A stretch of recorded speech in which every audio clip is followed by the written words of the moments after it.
on the physical body, the physical layer. So now let us now move on to the next segment in our program today, which is once again the power manifestation. So today's power is the power of remote scanning. And in previous round, we asked you to scan the objects that are found in front of the acharyas ourselves. So let us do that once again. So requested participants, let us sit comfortably with the head, neck, and spine. So once again, we have some objects in front of us. Now requesting participants to sit comfortably and let us just unclutch from everything.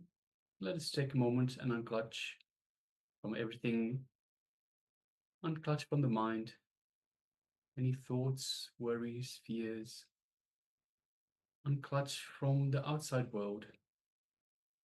Unclutch from any interruptions, any incompletions, any patterns. Let's unclutch from any impossibilities. There is no such thing as impossible.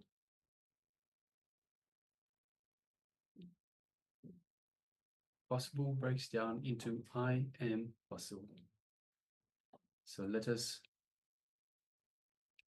continuously come back to the state of unclutching, perpetual unclutching, which brings a state of restful awareness within us. Let us invoke Swamiji in our inner space, just below the heart center, so the Ananda Gandha, which is also the seat of our God particle, our soul.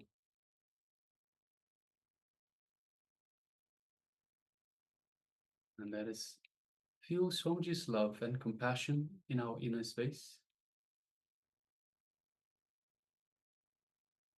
Feel Swamiji's energy, his super conscious energy flowing throughout our entire body, reaching out to every one of the trillions of cells that we have in our body, making them all feel alive and rejuvenated, and energized with this super conscious energy that Swamiji is radiating.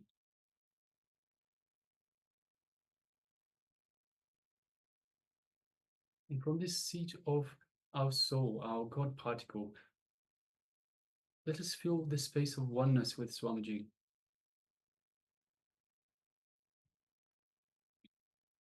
Just visualize just yourself and Swamiji in your inner space, in the Ananda Gandha.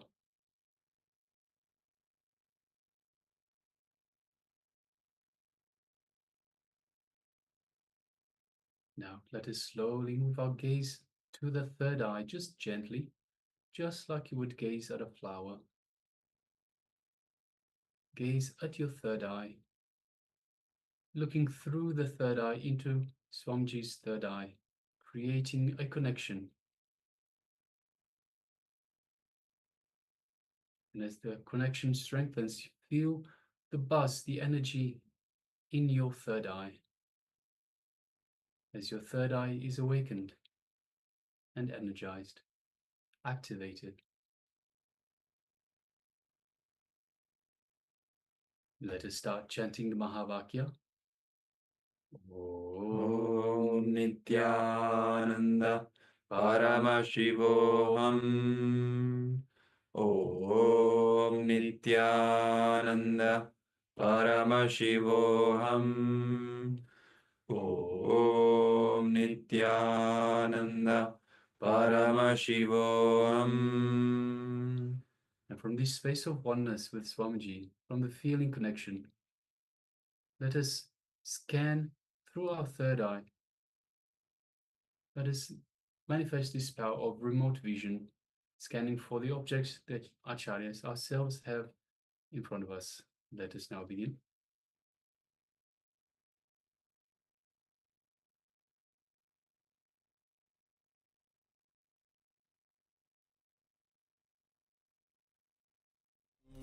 Nithyananda Paramashivoham.